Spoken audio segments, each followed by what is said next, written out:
नहीं पता था कि आगे जाके लाइफ में मुझे क्या करना है। मैंने वही किया जो एक डायरेक्शनलेस इंसान करता है, यानी कि भेड़ चाल का हिस्सा बना और इंजीनियरिंग कर ली। इंजीनियरिंग की पढ़ाई के दौरान मेरी बैक लग गई थी एक सब्जेक्ट में। इस बैक की वजह से मेरी काफ़ी किरकिरी होने लगी थी। मेरे और एसएससी के एग्जाम के बीच में सिर्फ 2.5 महीने का वक्त बाकी था। बहुत मुश्किल से मैं पापा के पास पहुंचा और उनसे कहा कि बस एक आखिरी बार मुझे एक मौका चाहिए और ये आखिरी बार होगा जब मैं आपसे कुछ मांग रहा हूँ। एसएससी एक बहुत सिंपल सा एग्जाम है जिसे बहुत आसानी से क्लियर किया जा सकता है, लेकिन इसके लिए ज़रूरी है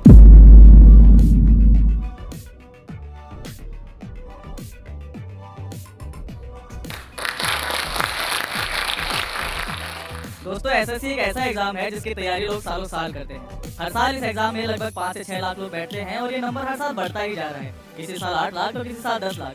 जब मैंने इस एग्जाम को दिया तो साल में लगभग इतने ही लोग इस एग्जाम में बैठे थे। बावजूद इसके मैंने सिर्फ 2.5 महीने में, जी हाँ सही सुना आपने, मैंने सिर्फ 2.5 महीने में ना सिर्फ इस एग्जाम को क्लियर किया बल्कि टॉप रैंक के साथ में अपना होम कैडर भी लिया। नमस्कार दोस्तों, मेरा नाम अमित नहलावत है और मैं जयपुर का रहने वाला हूँ। वर्तमान में बीकानेर राजस्थान में इनकम टैक्स इंस्पेक्टर के पद पर कार्यरत हूँ। दोस्तों आज मैं आप लोगों के साथ में अपनी वो जर्नी शेयर करने आया हूँ जिसमें एक लड़का जो हमेशा से डायरेक्शनलेस था, जिसे ये नहीं पता था कि फ्यूचर में जाके क्या करना है, कैसे करना है, वो लड़का कैसे आगे चल के लाइफ में कुछ अचीव करता है। यही जर्नी आज आप लोगों के सामने लेके आया हूँ। तो अगर मैं अपनी जर्नी की शुरुआत करूँ तो इसकी शुरुआत होती है जयपुर से, जहाँ से मैंने अपनी पढ़ाई पूरी की। पढ़ाई के दौरान मैं मेरिटोरियस स्टूडेंट तो था लेकिन डायरेक्शनलेस था। मुझे ये नहीं पता था कि आगे जाके लाइफ में मुझे क्या करना है, तो मैंने वही किया जो एक डायरेक्शनलेस इंसान करता है, यानी कि भेड़ चाल का हिस्सा बना और इंजीनियरिंग कर ली। अब इंजीनियरिंग की पढ़ाई के दौरान भी मैं डायरेक्शनलेस ही था। मेरा पढ़ाई में बहुत ज़्यादा मन नहीं लगता था, मैं बस पास हो जाता था, यानी कि बस पास हो जाता था। मुझे अच्छे से याद है कि एक बार जब इंजीनियरिंग की पढ़ाई के दौरान मेरी बैक लग गई थी एक सब्जेक्ट में। तो 4 साल की इंजीनियरिंग की पढ़ाई में बैक लगना एक आम सी बात है, लेकिन ये मेरे लिए आम बात नहीं थी क्योंकि मैं स्कूल में मेरिटोरियस स्टूडेंट था और इस बैक की वजह से मेरी काफ़ी किरकिरी होने लगी थी। मुझे अच्छे से याद है कि जब घर पे मेरी बैक के बारे में पता चला था तो घर का माहौल एकदम से बदल गया था। पापा ने तो जैसे सारी उम्मीदें छोड़ दी थी। मुझे याद है कि जब मैं घर में आता था तो मुझसे मुंह फेर लेते थे, मुझसे बात करने से भी बचने लगे थे। अब एक तो पढ़ाई का इतना प्रेशर और उसके बाद में घर वालों का ऐसा बर्ताव, इस चीज़ ने मेरे दिमाग पे थोड़ा बुरा असर डाला और मैं नशे की तरफ चला गया। शराब और सिगरेट तो जैसे रोज का काम हो चुका था। अब आप लोग सोच रहे होंगे कि ये लड़का क्या एसएससी करेगा। लगा तो मुझे भी ऐसा ही था, लेकिन उस दौरान हमारी फैमिली की फाइनेंशियल कंडीशन बहुत ज़्यादा खराब हो चुकी थी। इतनी खराब कि पापा को बड़ी मुश्किल से हम तीनों भाई बहनों की पढ़ाई और घर का खर्चा चला पा रहे थे। घर का खर्चा चलाने के लिए भी उन्हें दोस्तों से और रिश्तेदारों से उधार लेना पड़ रहा था। उस वक्त हमारे पास में एक बाइक तक नहीं थी। कहीं आने जाने के लिए भी हमें रिश्तेदारों से या आस पड़ोस से बाइक उधार लेनी पड़ती थी। वो लोग भी हमारी फैमिली को थोड़ी नीची नज़र से देखा करते थे। एक और बात, इंजीनियरिंग मैंने कंप्यूटर साइंस से करी है और अपने बैच का मैं अकेला ऐसा स्टूडेंट था जिसके पास में लैपटॉप नहीं था। प्रोजेक्ट वगैरह बनाने के लिए भी मुझे दोस्तों से लैपटॉप उधार लेना पड़ता था।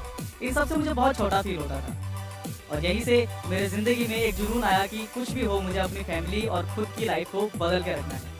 मुझे अच्छे से याद है कि एक शाम को पापा ने मुझे बुलाया।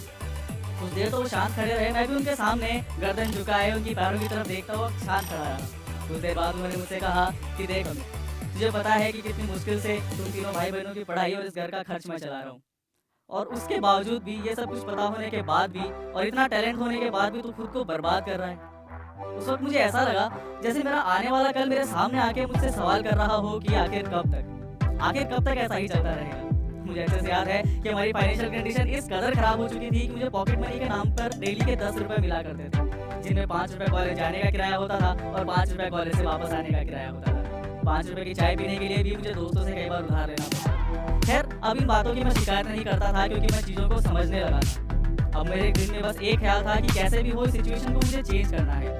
मैं नहीं चाहता था कि मेरी फैमिली को दोबारा इस तरीके की किसी सिचुएशन का सामना करना पड़े। कॉलेज के फाइनल ईयर के एग्जाम तक मुझे एसएससी के बारे में कुछ नहीं पता था और ना ही मेरे पॉइंटर्स इतने ज़्यादा थे कि मुझे एक बहुत अच्छा प्लेसमेंट मिल सके। एसएससी के बारे में मुझे पता चला कॉलेज के फाइनल ईयर के दौरान ही मेरे कॉलेज के सीनियर थे।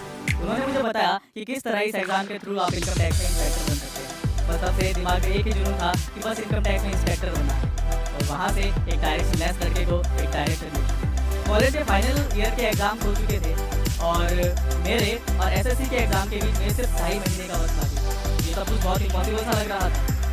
उस वक्त मेरे सामने 2 रास्ते थे, या तो मैं पहले ही हार मान लूँ और अगले साल के पेपर के लिए तैयारी करूँ, या फिर इन 2.5 महीनों में अपनी मेहनत से अपनी किस्मत खुद लिखूँ। जानते हैं मैंने क्या किया? मैंने दूसरा रास्ता चुना और अपनी किस्मत खुद लिखने का फैसला किया।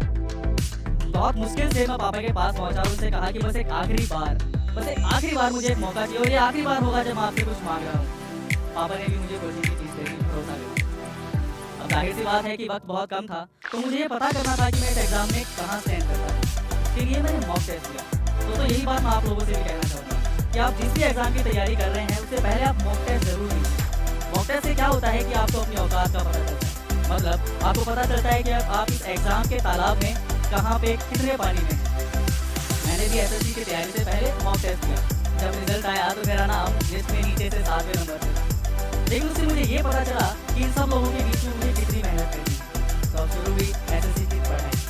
अब जब आप पढ़ाई करते हैं तो आपको बहुत सी चीज़ें डिस्टर्ब करती हैं, दोस्त डिस्टर्ब करते हैं, रिश्तेदार डिस्टर्ब करते हैं, फोन भी डिस्टर्ब करता है। अब मुझे भी करता था, तो इन सब से निजात पाने के लिए मैंने एक तरीका निकाला। मैं अपनी पढ़ाई रात को किया करता था। रात को एक तो वातावरण शांत होता है, आपको डिस्टर्ब करने के लिए ना दोस्त होते हैं ना रिश्तेदार होते हैं, आपका दिमाग भी बिल्कुल आपकी पढ़ाई में होता है, इधर उधर नहीं भटकता आपका दिमाग। जहाँ तक फ़ोन की बात है, फ़ोन को भी मैंने स्विच ऑफ कर दिया था। उसका काम सिर्फ इतना था कि वो मुझे हर उस नींद से जगाता था जो नींद मुझे मेरे एम से दूर ले जाए। पढ़ाई में मैंने रात दिन एक कर दिए थे, अकॉर्डिंगली सब प्लान किया। मैं रात को 3 बजे इसलिए नहीं सोता था कि मुझे नींद आ रही है, बल्कि मैं इसलिए सोता था कि अगर नहीं सोया तो अगले दिन कोचिंग में नींद आएगी। जुनून इतना था पढ़ाई का कि सपने में भी मुझे बस एसएससी ही दिखाई देता था। मैंने अपने पूरे टास्क को छोटे छोटे टास्क में डिवाइड करा था। यही मैं आप सब लोगों से भी कहना चाहूँगा कि आप भले ही किसी भी एग्जाम की तैयारी कर रहे हो तो उसके सिलेबस को देखिए और उसको देखकर ये मत सोचिए कि आपको इतनी सारी पढ़ाई करनी है, बल्कि उसको छोटे छोटे टास्क में डिवाइड करिए। और जब आप इस छोटे छोटे टास्क को कंप्लीट करेंगे तो एक तो आपका सिलेबस कंप्लीट होता जाएगा, और जैसे जैसे आपका सिलेबस कंप्लीट होगा वैसे वैसे आपका कॉन्फिडेंस डेवलप होता जाएगा, और जैसे जैसे कॉन्फिडेंस डेवलप होगा उतने ही आप एग्जाम के लिए तैयार हो जाएंगे। दोस्तों किसी भी एग्जाम के लिए सबसे ज़्यादा जरूरी है कॉन्फिडेंस। आप में जितना कॉन्फिडेंस है और अगर उस कॉन्फिडेंस के साथ में आपने मेहनत से एग्जाम की तैयारी करी है तो रिजल्ट तो एक ना एक दिन आपके फेवर में आना ही है। और वैसे भी हम एग्जाम की तैयारी करते हैं, रिजल्ट की नहीं। अगर एग्जाम की तैयारी सच्चे दिल से करी है तो रिजल्ट एक ना एक दिन आपके फेवर में आएगा ही। एक और चीज़ जो मैं हमेशा किया करता था, मैंने अपने नोट्स को भी पार्ट्स में डिवाइड किया था, यानी इंग्लिश का अलग, जीके का अलग और मैथ्स का अलग। खैर मैथ्स एक ऐसा सब्जेक्ट है जिसके लिए कोई नोट्स नहीं हो सकते। मैथ्स के लिए सबसे ज़्यादा ज़रूरी है प्रैक्टिस। जितनी आप मैथ्स की प्रैक्टिस करते हैं उतने ही आप मजबूत होते जाते हैं। दोस्तों एसएससी एक बहुत सिंपल सा एग्जाम है जिसे बहुत आसानी से क्लियर किया जा सकता है, लेकिन इसके लिए ज़रूरी है आपकी प्रैक्टिस।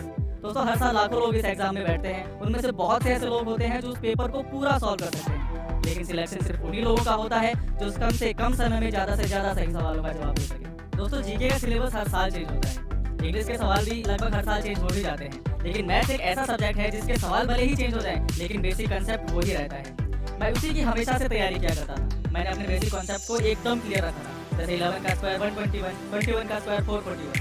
आप भी ऐसे ही जो बेसिक कैलकुलेशंस हैं उनको एकदम मुख ज़बानी करना शुरू कर दीजिए। इन सबके लिए आपको पेन उठाने की जरूरत नहीं पड़नी चाहिए। एसएससी की तैयारी के दौरान मैंने अपने दिमाग को इस तरह से तैयार किया था कि इसमें हमेशा कोई ना कोई सवाल ही घूम रहा होता था। जब मैं कभी दोस्तों के साथ में किसी दुकान पे भी खड़ा होता था तो कोई ना कोई करंट टॉपिक छेड़ दिया करता था। उससे होता क्या था कि मैं हर टाइम कोई ना कोई नई नॉलेज अपने दिमाग में स्टोर कर रहा होता था। और इन छोटे छोटे गोल्स को अचीव करने का फायदा पता है क्या हुआ?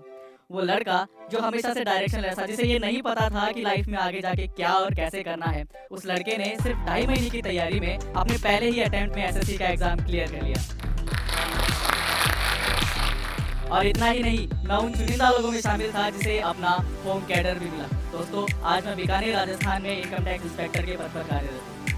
इस 2.5 महीने की एसएससी की तैयारी के दौरान मैंने एक बात जरूर सीखी कि आप भले ही किसी भी एग्जाम की तैयारी कर रहे हो, भले ही वो एसएससी हो, यूपीएससी हो या फिर और भी कोई एग्जाम, आप अपने एग्जाम से अगर अपने पर्पस को जोड़ दें तो जो हम ये एग्जाम्स की तैयारी सालों साल करते हैं ना, इसका रिजल्ट हमें ज़रूर मिलेगा। मेरी कहानी यही खत्म नहीं होती है। आज मैं एक राइटर, एक गिटारिस्ट, एक सिंगर, एक म्यूजिक कंपोजर और एक पोइट्री आर्टिस्ट भी हूँ। राइटिंग मेरा पैशन बना जॉब लगने के बाद में। आज यूट्यूब पे मेरी बहुत सारी पोइट्री वीडियोस हैं जिन्हें पूरे देश से बहुत प्यार मिल रहा है, मगर ये सब मैंने तब किया जब मुझे मेरा मकसद मिल चुका था। वो कहते हैं ना कि जिंदगी में मुकाम से ज़्यादा मकसद का होना बहुत ज़रूरी है। तो अपने इसी मकसद को कमेंट बॉक्स में लिखकर मुझे बताइए और ये भी बताइए कि आप इसे कैसे और कब पाने वाले हैं। Thank you. इस वीडियो के बारे में अपनी राय नीचे कमेंट सेक्शन में हमें बताएं और अपने दोस्तों के साथ ये वीडियो शेयर करना ना भूलें।